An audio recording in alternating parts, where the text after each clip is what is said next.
일본은 당장 한국에 사과해야 합니다. 한국에 저지른 죄값을 받고 있는 겁니다. 이 사태를 멈추려면 한국의 선처가 유일한 살 길입니다. 여기 일본에 거주 중인 한 젊은 여성이 울부짖고 있습니다. 젊은 여성의 할머니는 두려움에 몸서리치며 고래고래 소리를 지르고 젊은 여성의 어머니는 할머니를 부둥켜 안은 채 할머니를 달래기 위해 몸부림치고 있는데요. 도대체 무슨 일이 일어난 것일까요? 바로 지금 사연을 들어보겠습니다. 오늘의 사연 시작합니다. 아, 참.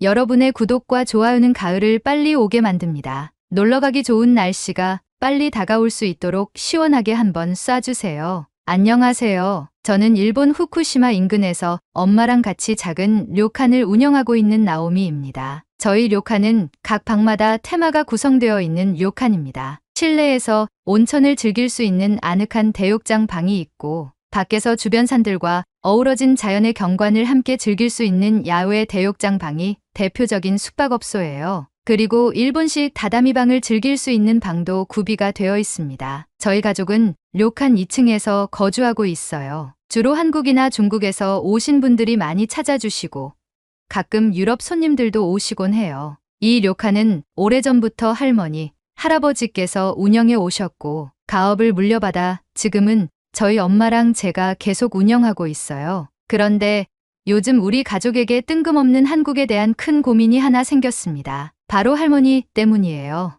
할머니께서 치매를 앓고 계신데 점점 기억력이 오락가락하고 계세요. 더 힘든 건 좋은 기억은 거의 잊어버리시고 안 좋은 기억들만 계속 떠올리신다는 거예요. 그 중에서도 할머니가 가장 자주 말씀하시는 두 가지 기억이 있는데 첫 번째는 2011년에 일어난 도호쿠 지방 태평양 해역 지진 때 할아버지가 실종되신 일입니다. 그때 할아버지는 친구분들을 만나러 자전거를 타고 나가셨다가 그 뒤로 돌아오지 않으셨었거든요. 후쿠시마 오토자와에 있는 원자력 발전소에서 사고가 날 정도로 규모가 어마어마했던 지진으로 도시는 지진 때문에 아비규환이었죠. 저희 료칸의 지붕이 떨어지고 대욕장에 금이 가서 물이 흘러넘쳤죠. 아버지는 료칸의 피해를 복구하기 위해 애쓰셨고 엄마랑 할머니는 할아버지를 찾으려고 온 동네를 돌아다니셨어요. 저는 아버지와 료칸의 피해를 복구한 후 같이 할아버지를 찾으러 다녔던 기억이 있죠. 하지만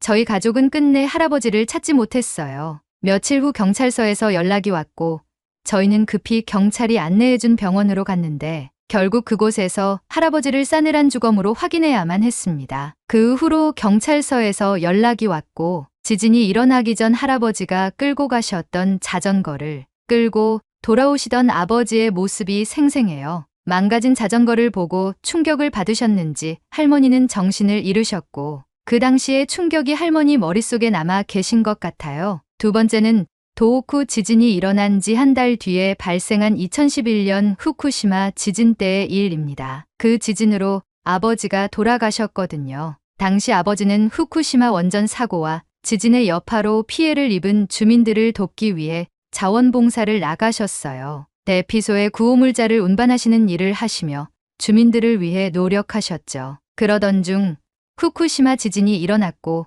지진으로 인해 붕괴된 지붕에 깔려 크게 다치셨어요. 그 소식을 접한 할머니와 엄마는 저를 데리고 당장 병원으로 향하였고 중환자실에서 누워 계시던 아버지를 볼 수 있었죠. 나중에 얘기를 들었는데 지붕이 아버지의 등을 눌러 갈비뼈가 부러지고 폐와 장기에 손상이 심각했다고 해요. 아버지는 그럼에도 꿋꿋이 치료를 받다가 결국 돌아가시고 말았습니다. 저희 가족에게는 이 두 사건이 정말 다시는 꺼내고 싶지 않는 잊을 수 없는 악몽 같은 일들이었어요. 짧은 시간에 두 명의 가족을 잃은 저희 가족은 상실감에 빠져 있었죠. 하지만 엄마는 저를 위해 꿋꿋이 버티시며 저에게 강해져야 한다고 당부하셨고 할머니는 앞으로 더 이상의 인명피해는 없어야 한다며 운영하시던 료칸을 잠시 문 닫고 내진 보강 공사를 하겠다고 하셨어요. 이것은 우리 가족을 지키기 위한 결정이었고 더 나아가 지진으로부터 투숙객의 안전을 위해서 내린 결단의 조치였죠.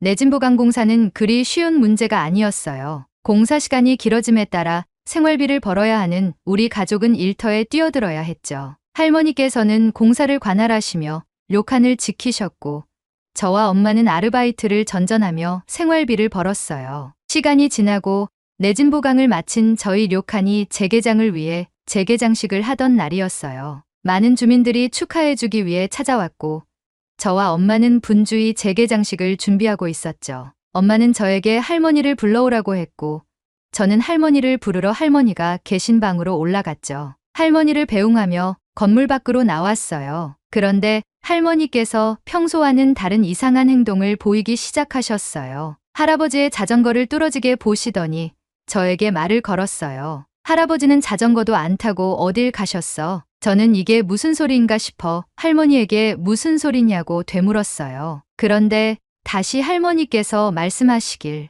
너희 아빠한테 료칸 대욕탕에 물 좀 정화하라고 해. 손님들이 이렇게 기다리시잖니? 라고 말하는 게 아니겠어요? 저는 할머니께 할아버지와 아빠는 이미 하늘나라에 계시다고 말씀드렸지만 할머니는 무슨 소리냐고 되물으셨어요. 그래서 저는 다시 할머니께 자세하게 할아버지와 아빠가 돌아가신 과정에 대해 얘기를 하려던 찰나 깜짝 놀랄 일이 벌어졌어요. 할머니가 소리를 고래고래 지르시는 거예요. 여보, 아들, 료칸이 물에 잠기고 있어. 저는 할머니의 이상한 행동에 너무 당황해서 우선 할머니를 료칸 로비로 다시 데리고 들어왔어요. 할머니는 온몸을 사시나무 떨듯이 떨며 할아버지와 아빠를 찾아오라고 소리쳤고 저는 이대로는 안 되겠다 싶어 밖으로 나가 엄마에게 이 사실을 전했어요. 동네 주민들은 이런 상황에 어리둥절해했고 엄마는 급하게 할머니께 다가가 여러 질문을 하시면서 할머니 상태를 확인하려 하셨어요. 저는 밖에서 어안이 벙벙한 상태로 멍하니 출입구 쪽을 바라보았고 동네 주민들도 이 모습을 보고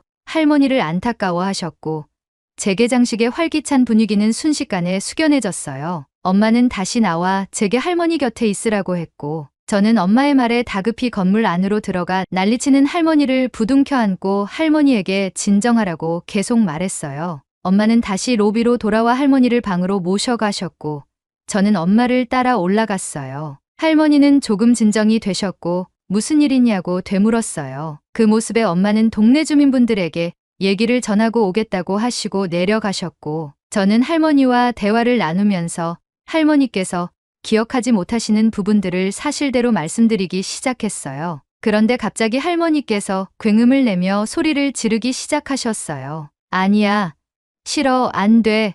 같은 부정적인 말들을 계속 내뱉으시면서 난리를 치셨어요. 저는 할머니께 왜 그러시냐고 달래기 시작했지만 할머니를 진정시키는 건 너무 어려운 일이었어요. 할머니의 소리가 너무 시끄러워서 엄마도 소리를 듣고 다시 돌아오셨어요. 엄마는 할머니를 진정시키려 애쓰셨지만 할머니는 쉽게 진정되지 않으셨어요. 결국 엄마가 할머니를 끌어안고 같이 눈물을 흘리시면서 진정시킨 끝에 할머니는 지치셨는지 이내 잠에 드셨어요. 엄마는 저를 달래시면서 할머니가 다시 어린아이로 돌아가는 중이라고 하셨어요. 어린아이들은 보살핌이 필요하니 할머니를 잘 보살펴야 한다고요. 그렇게 재개장식의 날은 지나가고 그날 이후 저는 할머니를 보살피면서 홀로 일하시는 엄마를 도와 료칸을 운영하기 시작했어요. 후쿠시마는 원전 사고 이후 한동안 여행객들이 오지 않았어요. 그래서 엄마와 저는 번갈아 가며 아르바이트를 하면서 생계를 이어갔습니다. 아침에는 엄마가 일터에 나가시고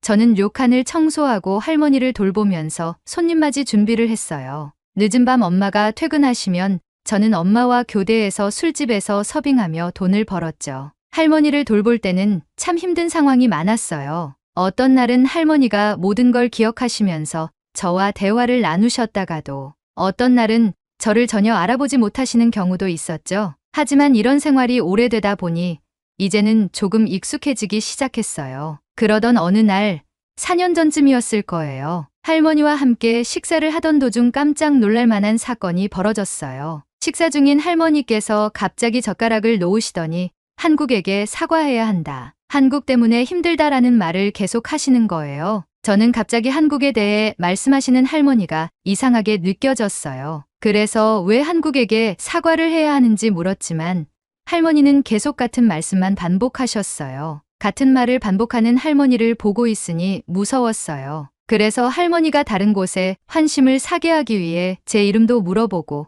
여긴 어딘지도 물어보고 할머니가 좋아하는 노래도 뭔지 물어보고 했어요. 제 머릿속에서 나올 만한 질문을 다 던질 때쯤 할머니께서 저를 보며 나 밥 줘, 배고파 라고 말씀하시는 순간 반복되는 말이 끝났어요. 저는 할머니의 밥그릇을 가지고 부엌으로 가서 일부러 더 담지 않고 가져온 그대로 할머니에게 전해드렸어요. 할머니는 아무 말 없이 밥을 다시 먹기 시작하였고 그렇게 이상한 사건은 끝이 났어요. 엄마가 퇴근하신 이후에 엄마에게도 물어봤지만 엄마도 이유를 알지 못하셨어요. 그 후로 저와 엄마는 할머니께서 정신이 또렷해 보이실 때마다 한국에게 왜 사과해야 하는지 물어봤지만 할머니는 답을 주지 않으셨어요. 그러다가 경악을 금치 못한 사건 하나가 터지고야 말았습니다. 한국인 여행객들이 방문하셨을 때의 일인데요. 한국인 커플이 저희 료칸에서 숙박하며 즐거운 시간을 보내시고 카운터에 와서 대화를 나누고 계셨거든요. 저는 한국이 가까운 나라이기도 하고 한국인 여행객들이 많이 찾아오셔서 한국어를 배우고 있었습니다. 지금도 배우고 있고요. 한국 관광객들과 한국 문화에 대해 이야기 나누는 것도 좋아서 가끔 케이팝이나 한국 드라마를 찾아보기도 했었죠. 그때도 어설픈 한국어로 손님들과 얘기하고 있었는데 그때 할머니께서 카운터로 내려오셨어요. 그래서 할머니께 여기 한국인 손님들이에요 라고 소개해드리고 손님들에게는 이분이 저희 할머니세요 라고 소개해드렸어요. 그런데 갑자기 할머니가 소스라치게 놀라시더니 한국 손님들에게 납작 엎드리시면서 죄송합니다라는 말을 계속 하시는 거예요. 저와 한국 손님들 모두 당황했고 저는 얼른 할머니를 붙잡고 다시 방으로 모셔다 드리면서 한국 손님들에게도 죄송하다고 말씀드렸어요. 방에 들어가서도 할머니는 계속 죄송하다는 말씀을 하셨어요. 저는 할머니께 한국 손님들이 죄송하다는 말을 받아주셨으니 이제 안심하라고 달래드렸어요. 그러자 할머니는 잠잠해지셨고 저에게 내려가서 한국 손님들에게 잘해주라고 신신당부를 하셨어요. 저는 알겠다고 하고 다시 내려가서 한국 손님들께 자초지종을 설명드렸어요. 할머니가 치매가 있으신데 한국에게 죄송한 게 많다고 항상 말씀하세요. 이유는 잘 모르겠어요 라고 말씀드렸죠. 다행히 한국인 커플은 제 상황을 이해해 주시면서 힘들겠지만 가족이니까 잘 모셔야 한다고 하셨어요. 그리고 신경 쓰지 말고 얼른 할머니께 가보세요 라고 말씀하시며 저를 배려해 주셨어요. 저는 한국 손님들에게 말했어요. 할머니께서 한국 손님들에게 잘해주라고 당부하셨어요. 혹시 필요한 게 있으시면 언제든 말씀해 주세요 라고 했고 한국 손님들은 고맙다고 말하며 방으로 돌아가셨어요. 할머니의 폭풍이 지나간 자리에서 기진맥진한 저는 카운터에 앉아 생각에 잠겼어요. 도대체 할머니가 왜 저렇게까지 하시는 걸까? 라는 생각을 하고 있던 찰나 갑자기 큰일이 터졌어요. 바로 지진이 일어난 거예요. 지진 경보가 울리고 저는 황급히 안전모를 찾아 착용한 후 방들을 돌아다니면서 투숙객들에게 지진 상황과 대처 방법을 알려드렸어요. 그리고 할머니 방으로 올라가 할머니께 안전모를 씌워드리고 탁자를 끌어와서 할머니 머리 위로 위치시키고 지진이 끝나기를 기다렸습니다. 엄청난 강진이 우리를 엄습했고 모두가 숨을 죽인 채 지진이 끝나기만을 기다렸어요. 여러 가지 물건들이 땅에 떨어지고 유리창이 깨질 듯이 요동치면서 우리를 무섭게 했습니다. 그리고 잠시 후 악몽 같던 지진이 끝났고 저는 제일 먼저 할머니를 확인했어요. 할머니는 눈을 꼭 감고 두 손을 모은 채 여보 돌아와 라는 말을 계속 중얼거리셨어요. 저는 할머니를 진정시키기 위해 꼭 안아드리면서 이제 지진이 물러갔으니 괜찮아요. 할아버지가 지진을 그치게 했어요. 라고 말하며 달래드렸습니다. 그런데 갑자기 할머니가 저를 밀치시더니 소리를 지르셨어요. 한국한테 사과해야 해. 이 재앙은 한국에서 온 거야. 얼른 내려가서 한국인들에게 죄송하다고 말해. 저는 할머니 말씀에 어안이 벙벙했어요. 할머니 눈에는 살기가 가득 차 있었고 목소리는 엄청 격앙되어 있었거든요. 저는 할머니께 왜 그러시냐고 다가갔지만 할머니는 다시금 소리치시면서 한국인 손님들에게 얼른 가. 그들에게 문제가 생기면 가만두지 않을 거야. 라고 말씀하셨어요. 그래서 저는 어쩔 수 없이 할머니께 알겠다고 하고 황급히 투숙객들이 있는 곳으로 내려갔어요. 다행히 내진 보강을 한 덕분인지 건물에는 큰 피해가 없었고 저희 료칸에 계셨던 손님들도 모두 로비에 나와서 발을 동동 구르며 지진의 여파를 공유하고 계셨어요. 저는 모두 무사해서 정말 다행이라고 말씀드렸고 여진이 남아있을 수 있으니 오늘은 가급적 방에서 대기해달라고 부탁드렸어요. 그리고 죄송한 마음에 사케를 서비스로 넣어드리겠다고 했습니다. 손님들은 오히려 저를 걱정해 주시면서 괜찮냐고 물으셨고 이렇게 강한 지진에도 무사할 수 있었다는 것에 감사하다고 하셨어요. 저는 걱정을 해주시는 손님들께 감사드리며 우선 방으로 들어가셔서 대기해달라고 말씀드렸어요. 모든 투숙객들이 방으로 들어가셨고 저는 엄마에게 전화를 걸었습니다. 엄마도 무사한지 걱정이 되었거든요. 다행히 엄마는 대피 요령에 맞게 잘 대피하셔서 무사하셨고 바로 퇴근해서 집으로 오신다고 하셨어요. 저는 알겠다고 말씀드리고 투숙객들을 위해 가벼운 음식과 사케를 준비해 드리려고 부엌에서 음식을 준비하고 방마다 음식과 사케를 전해드렸어요. 그리고 한국인 손님들 방에 갔을 때는 죄송한 마음을 다시 한번 전하며 맛있게 드시라고 음식과 사케를 내려놓았어요. 그런데 한국 손님 중 여성분이 제게 말을 걸어오셨어요. 계속 죄송하다는 말을 하지 않으셔도 돼요. 저희는 여기서 좋은 추억을 쌓고 있어요. 건물도 무사하고 이렇게 맛있는 음식까지 주시니까 모든 게 완벽해요. 그리고 강한 지진도 어떻게 보면 한 번도 겪어보지 못한 특별한 경험이잖아요. 이렇게 강한 지진에도 무사할 수 있게 해준 이 숙소에 오히려 감사드려야죠. 저는 그 말씀을 듣고 내진 보강을 하자고 하셨던 할머니의 선택에 정말 감사했고 한국 손님들의 따뜻한 말에 큰 감동을 받았습니다. 저는 감사 인사를 드리고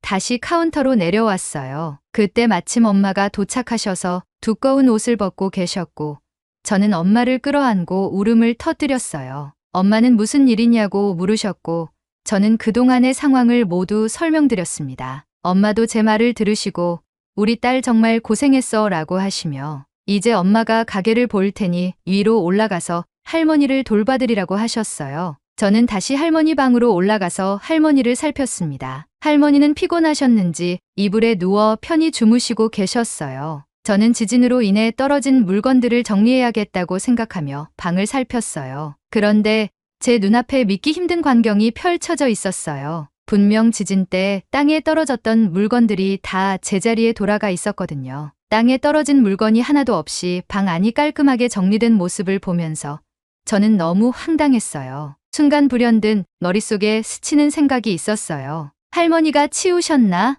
이런 생각이요. 그래서 저는 할머니께 다가가 할머니, 자요? 라고 속삭였어요. 할머니는 고개를 가로저으셨어요. 그래서 저는 이 물건들 할머니가 정리하셨냐고 가까이 가서 여쭈어 봤어요. 할머니는 말없이 고개를 끄덕이셨고 저에게 가까이 오라는 듯 손짓하셨어요. 저는 할머니 곁에 앉아 할머니 손을 잡았죠. 그런데 할머니가 갑자기 제게 한국인들 잘 챙겨줬니? 라고 물으시는 거예요. 저는 네, 사케랑 가벼운 음식을 전해드렸어요 라고 말씀드렸어요. 그러자 할머니는 창밖으로 시선을 돌리시면서 우리 일본이 이렇게 지진과 태풍 그리고 각종 사건 사고가 많이 일어나는 이유는 한국의 행한 만행들에 대한 업보 때문이야 라고 말씀하셨어요. 저는 그 말이 무슨 뜻인지 이해가 안 되어 다시 여쭤봤어요. 그러자 할머니는 몸을 일으키시더니 자세히 설명해 주셨습니다. 할머니의 아버지가 관동대 지진 때 관동대 학살을 주도한 인물 중 한 명이었다고 하셨어요. 저는 관동대 학살이 뭔지 잘 몰라서 할머니께 여쭤봤어요. 그러자 할머니는 관동대 지진 때 지진이 무서워서 한국인들이 거리로 모여들었는데 그 모습을 본 일본인들이 한국인들 때문에 지진이 일어난 거다라고 말하면서 그 자리에 있던 한국인들을 잡아 죽였다고 하셨어요. 지진은 자연재해인데 한국인들은 아무 잘못이 없었는데도 그런 끔찍한 일을 저질렀다고 하셨어요. 그리고 그 이후로 관동대 학살에 참여했던 사람들을 영웅 취급하면서 칭송했다고 하시더라고요. 할머니는 그때는 자세한 상황을 잘 모르셨지만 나중에 할머니의 아버지가 자랑스럽게 한국인들을 몰살시켰다고 친구들과 술자리에서 떠벌렸던 걸 들으셨다고 하셨어요. 나중에 알고 보니 그런 일이 실제로 있었고 할머니는 그때부터 한국인들에게 큰 죄를 지었다는 죄책감을 갖고 사셨던 것 같아요. 그리고 또 한 가지 충격적인 이야기를 해주셨는데 돌아가신 할아버지의 아버지가 일본이 한국을 지배했을 당시 한국에 주둔했던 일본군이었다고 하시더라고요. 할머니는 할아버지의 죽음도 어쩌면 하늘이 내린 천벌일 거라고 말씀하셨어요. 저는 할머니의 이야기를 듣고 한동안 멍해질 수밖에 없었어요. 치매를 앓고 계신 할머니의 머릿속에서 나온 이야기라고는 믿기지 않을 정도로 생생하게 전달되었기 때문이에요. 그래서 저는 할머니께 그럼 우리는 어떻게 해야 살아갈 수 있죠? 라고 여쭤봤어요. 할머니는 저를 똑바로 바라보시면서 일본인들이 용서를 받아야 해. 그때까지는 재앙이 계속될 거야. 한국인들에게 사과해야 해 라고 말씀하셨어요. 그 말을 하시면서 할머니는 눈물을 흘리기 시작하셨고 여보, 아들아 라고 말씀하시며 계속 눈물을 흘리셨어요. 저는 머릿속이 혼란스러웠지만 일단 할머니를 안심시켜드려야겠다는 생각뿐이었어요. 그래서 할머니를 꼭 안아드리면서 할머니, 괜찮아요. 제가 옆에 있어요 라고 말씀드렸어요. 그런데 할머니는 울음을 그치시더니 저를 떼어내시면서 그런데 너는 누구니? 라고 물으셨어요. 저는 당황했지만 할머니와 함께 찍은 사진을 보여드리면서 할머니, 저 할머니 손녀예요 라고 말씀드렸어요. 할머니는 사진을 보시고 나서 저를 위아래로 훑으시더니 이내 조금 진정이 되셨고 졸리다고 말씀하시면서 다시 자리에 누우셨어요. 저는 할머니께 이불을 덮어드리고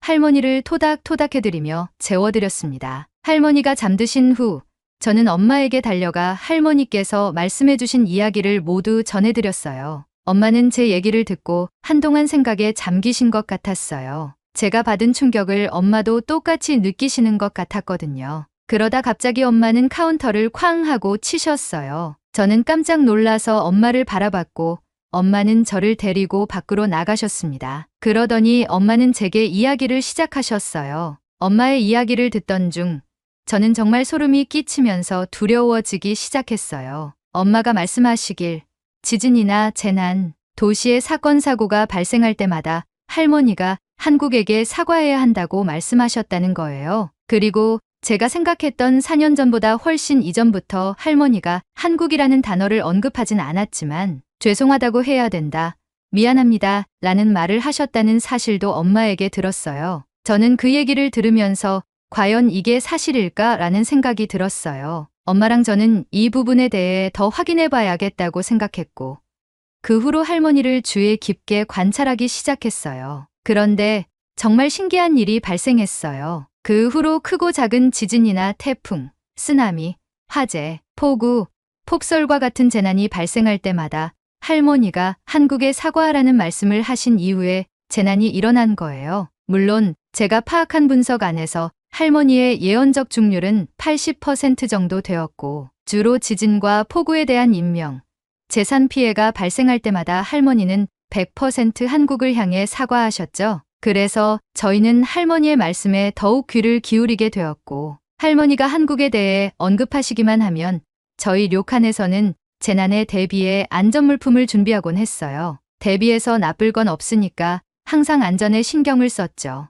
제가 이렇게 사연을 보내는 이유는 올해 초 할머니께서 한국에게 사과하라고 큰 소리를 한번 치셨기 때문입니다. 저는 올해 초 할머니의 말씀대로 일본의 재난 상황을 예의주시하며 료칸을 찾아주시는 한국인 투숙객들에게 더욱 신경 써서 서비스를 제공하고 있어요. 그리고 이번에 할머니가 내신 큰 소리가 자꾸 마음에 걸려서 한국인 투숙객들이 오면 죄송할 짓을 하지 않아도 죄송하다고 말하며 서비스를 하고 있습니다. 그런데 최근에 일본 남부에서 지진이 일어났잖아요.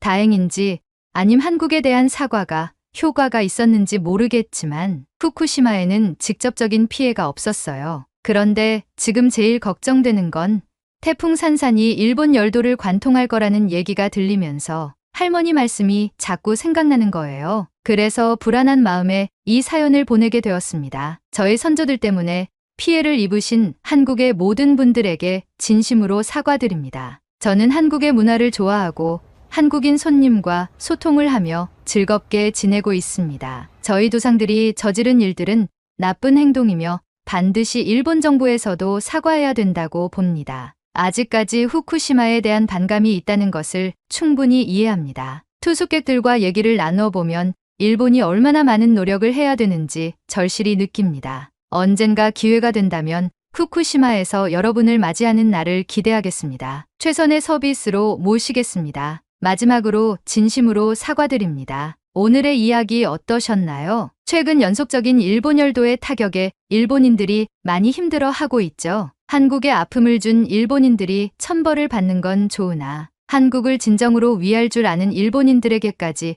피해가 가지 않았으면 하는 바람입니다. 내진보강이 된 숙소에서의 온천욕, 말로만 들어도 설레입니다. 오늘의 사연을 보내준 주인공의 료칸을 한번 들려보고 싶어서 주소를 물어봤지만 아직까지 답이 없습니다. 후쿠시마 오염수에 대한 논란이 사그러질 때쯤 직접 찾아다녀 봐야겠습니다. 나오미의 진심 어린 사과에 대한 여러분의 생각을 댓글로 남겨주세요. 그리고 사연이 마음에 드신다면 구독, 좋아요 한 번씩 부탁드리겠습니다. 다음에 더 좋은 사연으로 찾아뵙겠습니다. 시청해주셔서 감사합니다. 당장 돌아가자. 여기 있으면 위험해. 제주도의 한 가정집에서 한 남성이 소리를 치고 있습니다. 오늘의 주인공인 여성은 겁에 질린 채 남성의 분노를 바라보고 있는데요. 하지만 그것도 잠시, 여성은 용기를 내어 남성에게 자신의 의견을 제시합니다. 그 말을 들은 남성, 진지하게 고민에 빠지게 되고 이내 가정집에는 정막이 흐르게 되는데요. 도대체 이 가정에는 무슨 일이 일어난 것일까요? 오늘의 이야기 시작합니다. 아 참, 여러분의 구독과 좋아요는 가을을 빨리 오게 만듭니다. 놀러가기 좋은 날씨가 빨리 다가올 수 있도록 시원하게 한번 쏴주세요. 안녕하세요.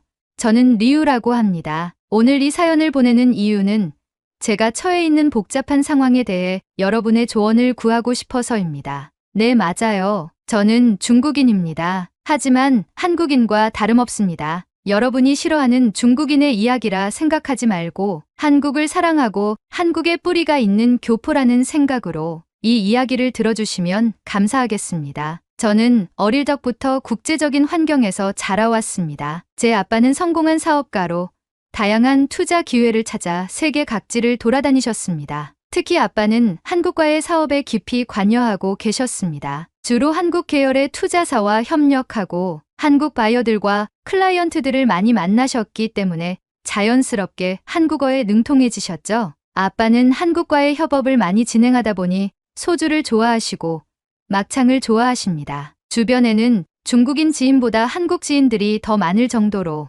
아빠는 한국이 제2의 나라라는 생각으로 아낌없는 사랑을 주시고 계셨던 분이셨죠. 그런 집안에서 자라서 그런지 아빠는 저에게도 한국어를 배우는 것이 필수적이라고 강조하셨습니다. 한국은 중국보다 사업적인 측면에서 깊이가 있고 섬세하며 선진국으로서 발전 가능성이 무한하다고 칭찬하셨어요. 덕분에 저는 어린 시절부터 한국어와 영어를 유창하게 구사할 수 있게 되었습니다. 영어는 아빠가 출장을 갈 때마다 해외 협력업체와 영어로 소통하다 보니 영어의 중요성도 제가 어릴 적부터 언급하셨거든요. 그리고 엄마가 한국과 중국의 혼혈이셨기 때문에 한국어는 저에게 더욱 친숙한 언어였습니다. 제가 8살이 되던 2010년 아빠는 한국 정부가 발표한 제주도 자유국제도시 프로젝트에 깊은 관심을 가지셨습니다. 한국 정부는 외국인 투자자들에게 제주도의 발전에 한국 돈으로 약 5억의 투자 비용을 제공하면 한국에서 거주할 수 있는 거주 비자를 발급해주는 정책을 시행했는데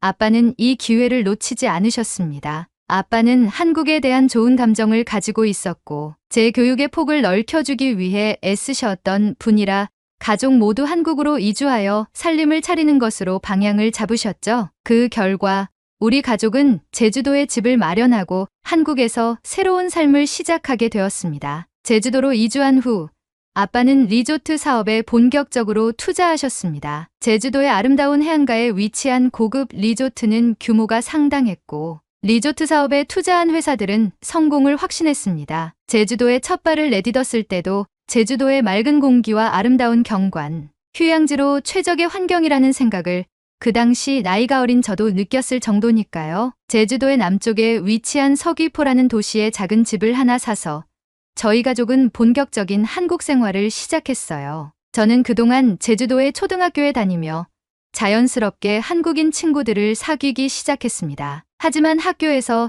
저는 한 가지 고민이 있었습니다. 친구들에게 제 자신이 중국인이라고 밝히는 것이 두려웠던 거죠. 아빠는 한국인이 중국인에 대해 좋지 않은 생각을 하고 있다고 말하며 한국 이름으로 생활하는 게 좋을 것이라고 했어요. 엄마는 교포라서 어차피 한국식 이름을 가지고 있었고 아빠와 저는 한국식 이름을 지었어요. 아빠는 딸이 짱꼴라라는 비하적인 표현을 듣게 하고 싶지 않아서 한국에서 사귀는 친구들에게 아빠가 한국 교포라고 말하며 저 자신을 한국인으로 소개하라고 했습니다. 그렇게 저는 점차 중국인이라는 정체성을 잊어가며 제주도에서의 학창 시절을 한국인이나 다름없이 살아왔습니다. 처음 제주도로 이사 왔을 때는 모든 것이 낯설고 어색했지만 시간이 지나면서 한국 사회에 적응해 갔습니다. 초등학교 시절 저는 새로운 환경에서 친구들과 어울리기 위해 열심히 노력했습니다. 친구들을 처음에 완벽하지 않은 제 한국어 실력에 반신반의했지만 친구들이 좋아하는 만화나 TV 프로그램을 같이 보고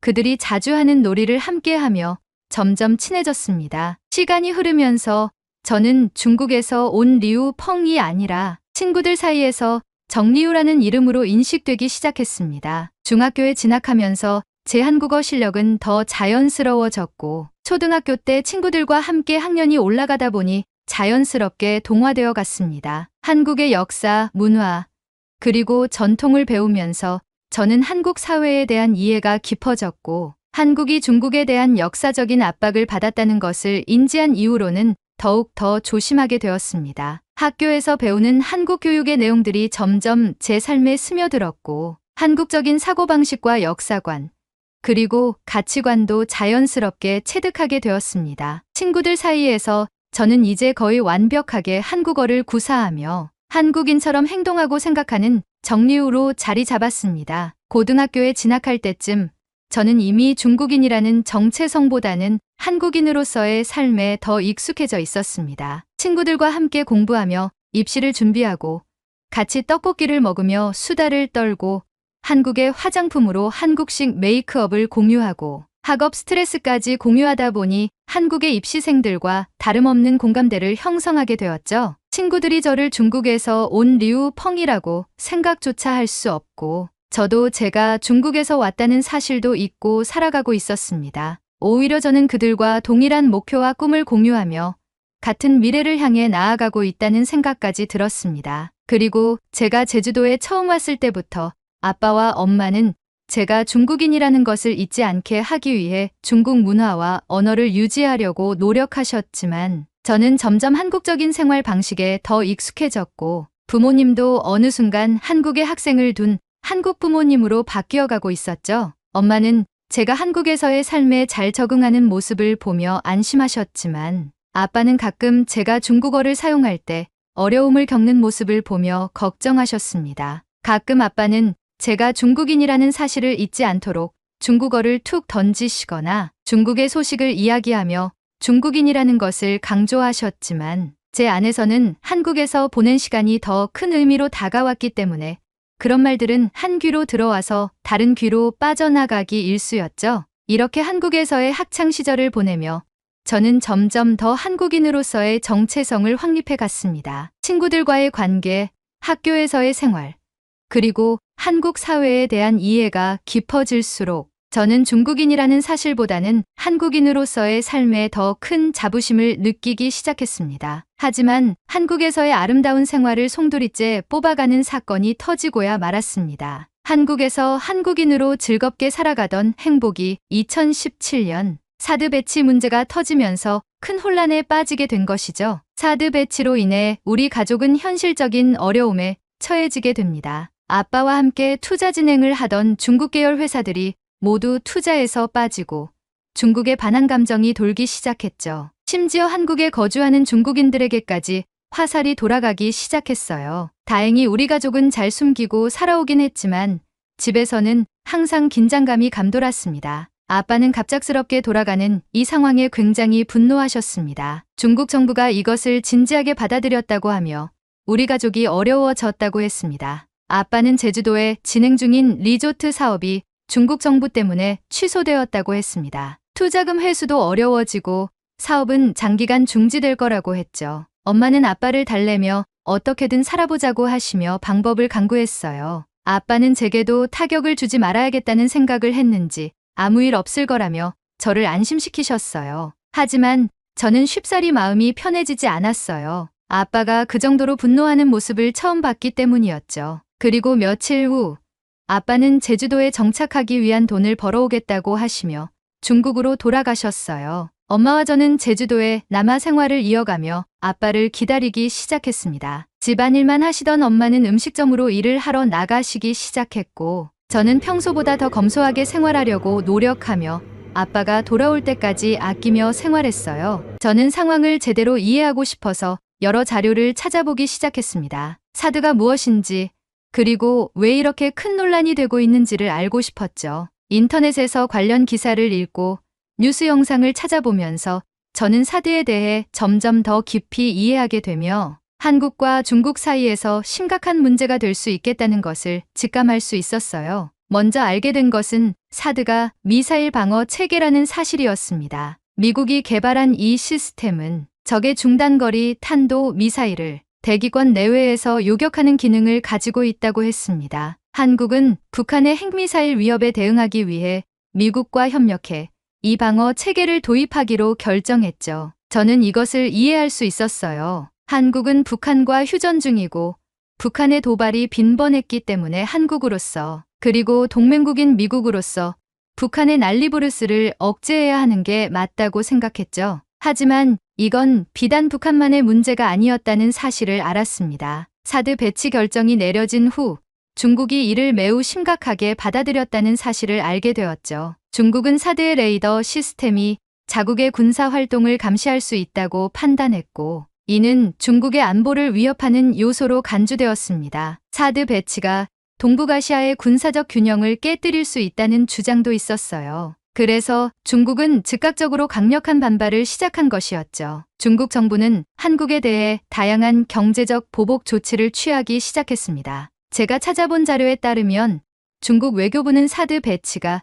중국의 전략적 안보 이익을 침해한다고 주장하며 한국에 대한 경제 제재를 가하기 시작했어요. 무역을 단절하고 투자를 취소하고 한국의 제품을 불매하고 중국 내 한국 기업을 퇴출하기 시작했죠. 이 제재의 영향이 저희 가족에게 직접적인 타격이었던 것이죠. 그리고 중국은 한국으로 향하는 단체 관광을 금지했어요. 제가 거주하던 제주도의 관광지도 중국인 관광객이 급감했죠. 관광객 유치로 생활이 가능하던 제주도의 분위기가 확 가라앉으면서 제주도엔 1차 타격이 되었습니다. 그리고 중국 내에서는 한국 드라마와 예능 프로그램의 방영이 중단되기까지 했습니다. 롯데그룹 같은 한국 대기업들도 수출에 어려움을 겪었고, 이 파장은 중국 내 중소 매장들에게까지 직접적인 피해를 주며 대규모로 매장들이 문을 닫는 사태까지 발생했죠. 게다가 인터넷에서 사드와 관련하여 중국 네티즌들의 반응을 언급하였는데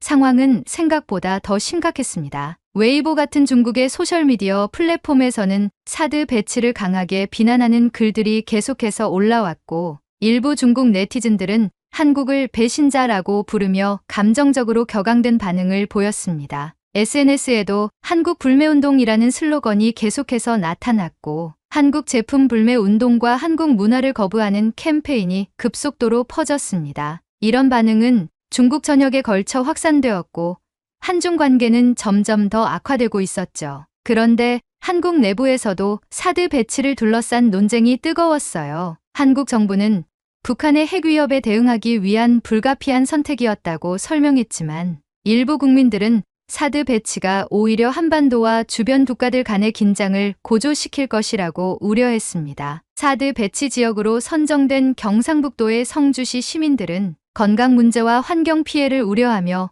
강하게 반대 시위를 벌였고, 그 시위는 전국으로 확산되었습니다. 그것보다 더한 것은 한국의 경제에 미치는 영향이었죠. 이미 중국의 경제 제재로 인해 한국의 주요 산업들이 타격을 받고 있었고, 일부 경제 전문가들은 제재가 장기화될 경우 한국 경제에 심각한 영향을 미칠 수 있다고 경고했습니다. 이 때문에 한국의 국민들 사이에서도 사드 배치에 대한 찬반 논쟁이 치열했죠. 한국 네티즌들의 반응 중 일부는 사드 배치를 지지하며 국가 안보를 우선시해야 한다고 주장하며 정부의 선택이 옳았다고 하는 반면, 다른 일부는 한중 관계의 악화와 경제 제재로 인한 타격을 우려하며 사드 배치를 철회해야 한다고 주장했어요. SNS와 온라인 커뮤니티에서는 사드 배치를 둘러싼 논쟁이 뜨거운 감자였고 긴장감이 감도는 한국과 중국이 되어버린 것입니다. 이 모든 정보를 찾아보고 나니 아빠가 왜 그렇게 분노하셨는지 이해할 수 있었습니다. 아빠는 한국에서의 투자가 단순히 경제적 손실로 끝나는 것이 아니라 한중 관계의 악화로 인해 정치적 문제와도 밀접하게 연결되어 있다고 느끼셨습니다. 그동안 아빠는 한국과의 사업에서 성공을 거두며 자신감을 쌓아왔지만 사드 문제로 모든 것이 한순간에 무너져 내리는 것 같았던 거죠. 가족을 위해 그리고 아빠의 사업 성공의 청사진이 그려졌기에 과감히 중국을 버리고 제주도에 자리를 잡고 오랜 생활을 했던 아빠가 얼마나 상실감이 크실지 가늠이 되기 시작했죠. 그러던 어느 날 아빠가 다시 제주도로 돌아와 저와 엄마를 불러 모았어요. 아빠는 중국에서 아무리 노력해도 제주도에서 살 수 있는 여력이 되지 않을 것 같다고 하셨고 한국에 오래 남아있는 게 중국인으로서도 좋지 않다고 말씀하셨어요. 아빠는 우리가 더 이상 한국에서 안전하지 않다고 말씀하시며 중국으로 돌아가야 한다고 강하게 주장하셨습니다. 하지만 아빠의 이런 태도는 우리 가족에게 큰 갈등을 불러일으키고 말았어요. 아빠는 한국에서의 삶을 정리하고 중국으로 돌아가야 한다고 주장했지만 저는 이미 정리우로서 한국에서의 삶에 깊이 뿌리내린 상태였잖아요. 한국에서의 학교 생활, 친구들과의 관계, 그리고 제가 꿈꾸던 미래가 모두 이곳에 있었습니다. 그리고 중국에서의 삶은 오랜 기억에 묻어둔 지 오래고 설령 중국으로 돌아간다고 해도 온전한 제 인생을 살지 못할 것만 같았어요. 중국으로 돌아가는 것은 마치 제 자신을 잃는 것처럼 느껴졌습니다. 저는 아빠의 말을 듣다가 울먹이며 방에 들어가 문을 잠그고 한동안 눈물을 흘려야만 했어요. 그리고 그 이후 혼란 속에서 저는 매일 밤 잠을 이루지 못했습니다. 머릿속은 아빠의 말과 제가 한국에서 이룬 모든 것들 사이에서 끊임없이 갈등하고 있었습니다. 아빠와 마주칠 때마다 아빠는 제가 중국인이라는 사실을 잊지 말라고 하며 정신 차리라고 호통을 치셨고 점점 날선 목소리로 가족의 안정과 미래를 위해 중국으로 돌아가야 한다고 주장하셨습니다. 엄마는 저와 아빠 사이에서 이러지도 저러지도 못하며 혼란스러워 하셨고 우선은 먹고 살아야 하니 계속 일을 나가셨어요. 저는 아빠의 생각과 엄마의 고된 일자리를 생각하며 어떻게 하는 것이 옳을까를 계속 생각하며 하루하루를 보내게 되었죠. 공부도 손에 잡히지 않고 머릿속에 스트레스만 가득 차던 어느 날 저는 중요한 결심을 하게 되었습니다. 아빠와 엄마의 의견을 존중하지만 이제는 제 인생을 제 손으로 선택해야 한다고 생각하게 된 거죠. 한국에서 살아온 이 많은 시간 동안 저는 한국에서 한국 친구들과 함께 성장했고 한국 사회의 일원으로 자리 잡았습니다. 이곳에서의 경험과 관계는 저의 정체성을 형성해왔고 그 정체성을 포기하는 것은 불가능한 일이었습니다. 결국 저는 아빠에게 제 의사를 분명히 전달하기로 했습니다. 한밤중에 긴 고민 끝에 저는 아빠와 진지하게 대화를 나누기로 결심했습니다. 아빠가 중국으로 돌아가 가족의 미래를 다시 설계하고 싶은 마음을 이해하지만 저는 한국에서 저의 삶을 계속 이어가고 싶다고 말씀드렸습니다. 저는 어릴 적부터 한국에서 자라서 한국에 뿌리를 둔 한국인으로 동화되어 왔고 이곳에서의 꿈과 목표를 포기하고 싶지 않다고 솔직하게 털어놓았습니다. 아빠는 처음에는 저의 결정을 받아들이기 힘들어 하셨습니다. 아빠에게는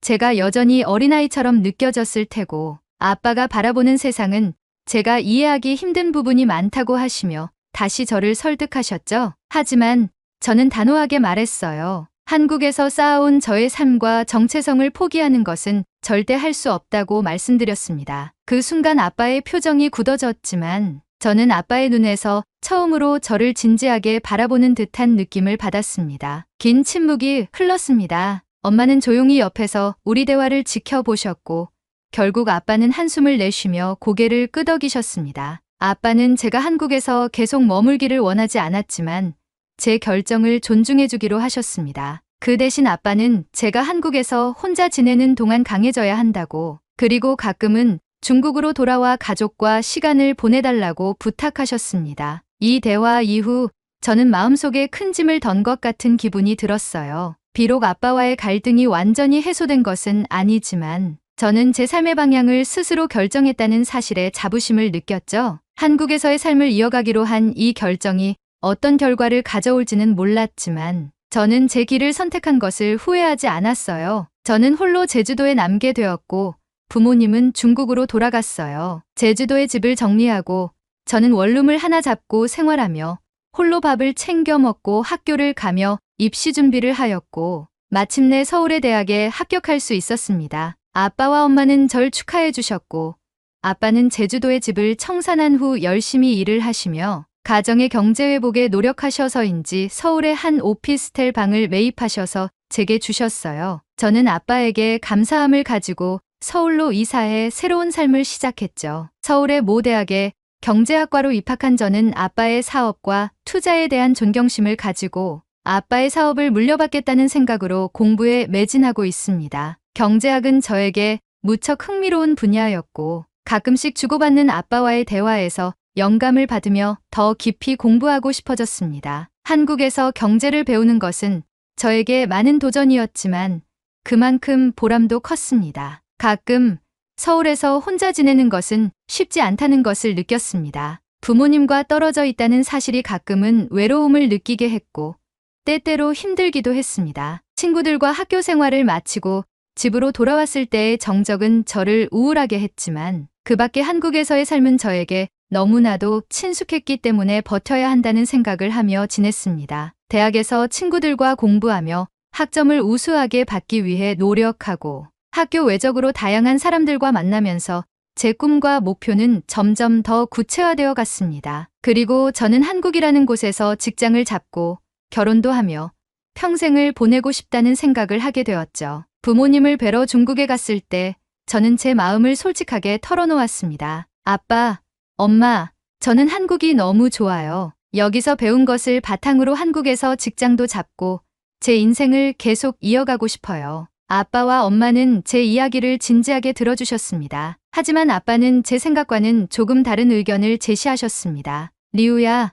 내가 한국에서 많은 것을 배운 것을 잘 알고 있다. 그리고 그동안 내가 하고 싶은 대로 충분히 지원해줬다고 생각한다. 하지만 이제는 중국으로 돌아와 그 배운 것들을 우리나라에 이바지했으면 좋겠다. 아빠의 말에는 깊은 뜻이 담겨 있었습니다. 아빠는 한국이 좋다는 제 마음을 이해하시면서도 제가 중국으로 돌아와 중국 경제에 기여하는 것을 원하셨습니다. 엄마도 말씀하셨습니다. 리우야, 내가 한국에서 잘 지내고 있는 것을 보니 엄마는 기쁘지만 한편으로는 그리워. 타지에 떨어져 있는 딸이 항상 보고 싶고 내가 옆에 있었으면 좋겠다는 생각이 들어 부모님과 나눈 대화는 저를 다시 한번 깊은 고민에 빠뜨렸습니다. 한국에서 배운 것을 바탕으로 중국에 돌아가 이바지하라는 아빠의 설득, 그리고 타지에 있는 딸이 그립다는 엄마의 말씀이 저의 마음을 무겁게 했습니다. 하지만 한국에서의 삶을 그렸던 제 마음이 쉽사리 변하지는 않았습니다. 한편으로는 부모님의 기대에 부응하고 싶었지만 다른 한편으로는 한국에서의 삶을 포기할 수 없다는 생각이 계속해서 저를 괴롭혔습니다. 저는 지금 다시 선택의 기로에 서 있게 되었습니다. 한국에서 직장을 잡고 평생을 살아가고 싶은 제 꿈을 따라야 할까요? 아니면 아빠의 바람대로 중국으로 돌아가